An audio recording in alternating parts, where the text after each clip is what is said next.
Il nous faut voir aujourd'hui que notre perfection sur terre a des limites. Quand on lit la vie des saints, et surtout des grands contemplatifs, on est surpris de voir à quelle hauteur sublime peut s'élever une âme généreuse qui ne refuse rien à Dieu. Cependant, il y a des limites à notre perfection sur terre qu'il ne faut pas vouloir dépasser, sous peine de retomber dans un degré inférieur, ou même de tomber dans le péché, comme certains hérétiques, nous allons le voir.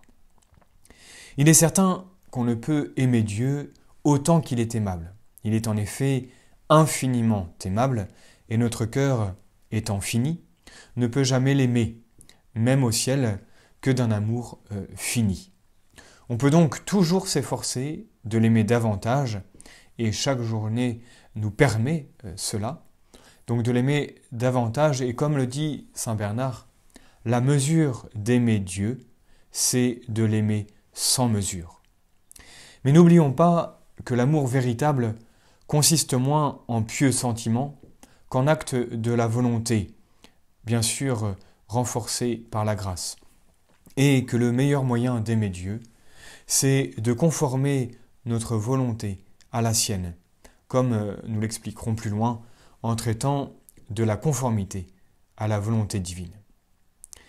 Sur terre, on ne peut donc aimer Dieu sans interruption ni défaillance. On ne pense pas à chaque seconde au bon Dieu. Nous ne sommes pas encore au ciel.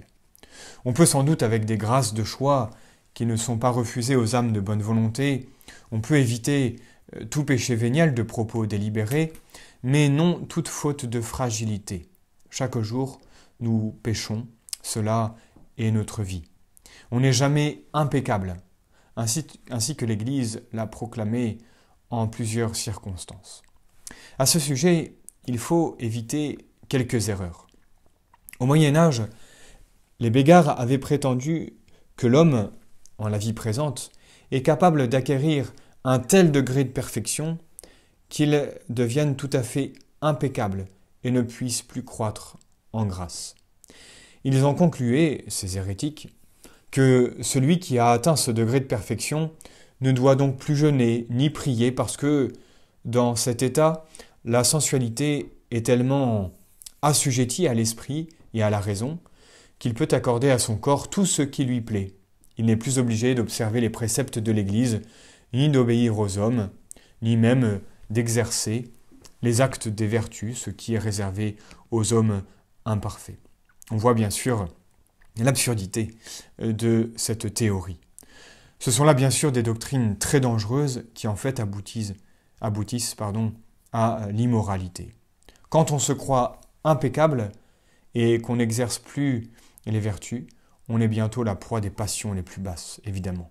C'est ce qui arriva aux Bégards, et c'est pour ça que le Concile de Vienne les condamna, avec raison, en 1311. Au XVIIe siècle, une autre erreur, Molineau renouvelle donc un peu la même erreur, enseignant que, par la contemplation acquise, on arrive à un tel degré de perfection qu'on ne commet plus de péché ni mortel ni véniel. Mais il montra trop bien, par son exemple, qu'avec des maximes qui semblent si élevées, on n'est que trop exposé à tomber dans des désordres scandaleux. Il fut donc justement condamné par Innocent XI en 1687. Il faut donc, bien sûr, rester plus que modeste et toujours songer à nous corriger des fautes de propos délibérés et à diminuer le nombre des fautes de fragilité. Sur terre, on le disait tout à l'heure, on ne peut aimer Dieu constamment ou même habituellement, d'un amour parfaitement pur et désintéressé, qui exclut tout acte d'espérance. À quelque degré de perfection qu'on soit arrivé, on est obligé de faire de temps en temps des actes d'espérance. On ne peut donc, d'une façon absolue, rester indifférent à son salut. J'aime Dieu pour lui-même, bien sûr, mais aussi parce que je sais qu'il fait mon bonheur, déjà ici-bas, et qu'il fera mon bonheur éternel. C'est ça, l'espérance. On peut bien sûr faire quelquefois des actes d'amour pur, sans aucun retour sur soi, comme nous le montre sainte Thérèse d'Avila, par exemple. Citons-la. « Si je vous aime, Seigneur, ce n'est point pour le ciel que vous m'avez promis. Si je crains de vous offenser, ce n'est point pour l'enfer dont je serai menacé. Ce qui m'attire vers vous, Seigneur, c'est vous seul. C'est de vous voir cloué sur la croix, le corps meurtri, dans les angoisses de la mort. Et votre amour s'est tellement emparé de mon cœur que, alors même qu'il n'y aurait point de ciel, je vous aimerai. Lors même qu'il n'y aurait point d'enfer, je vous craindrai. » Voilà un bel exemple d'amour pur. Habituellement, il y a dans notre amour de Dieu un mélange donc d'amour pur et d'amour d'espérance, c'est-à-dire d'aimer Dieu, mais aussi parce que il fait mon propre bonheur. Ce qui veut dire que voilà, nous aimons Dieu et pour lui-même, parce qu'il est infiniment bon, mais aussi parce qu'il est la source de notre bonheur. Ces deux motifs ne s'excluent pas, puisque Dieu a voulu qu'en l'aimant et en le glorifiant, nous trouvions notre bonheur sur cette terre, puis au ciel. Ne nous inquiétons donc pas de ce mélange, et en pensant au ciel, disons-nous seulement que notre bonheur consistera à posséder Dieu, à le voir, à l'aimer et à le glorifier pour toujours. Alors, le désir et l'espérance du ciel n'empêchent pas que le motif qui prédomine à notre amour, c'est bien l'amour de Dieu, proprement dit.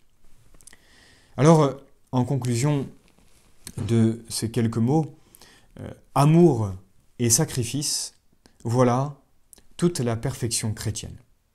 Or, avec la grâce de Dieu, qui ne peut réaliser cette double condition, qui est l'amour et le sacrifice? Est-il donc si difficile d'aimer celui qui est infiniment aimable et infiniment aimant? L'amour qu'on nous demande, ce n'est pas quelque chose d'extraordinaire. C'est l'amour de dévouement, c'est le don de soi, c'est en particulier la conformité à la volonté de Dieu. C'est ce qui fait dire à Psychari, à la fin de son recueil, de son livre « Voyage d'un centurion », alors qu'il vient de se convertir dans le désert, alors qu'il vient de réciter le Notre Père, il finit avec cette phrase « Mes seigneurs, est-il donc si facile de vous aimer ?» Voilà, comprenons bien que le bon Dieu nous donne cette grâce, cette charité pour pouvoir lui rendre. Voilà tout l'amour qu'il attend de nous. Vouloir aimer, c'est donc aimer. Observer les commandements de Dieu, observer les commandements pour Dieu, c'est aimer.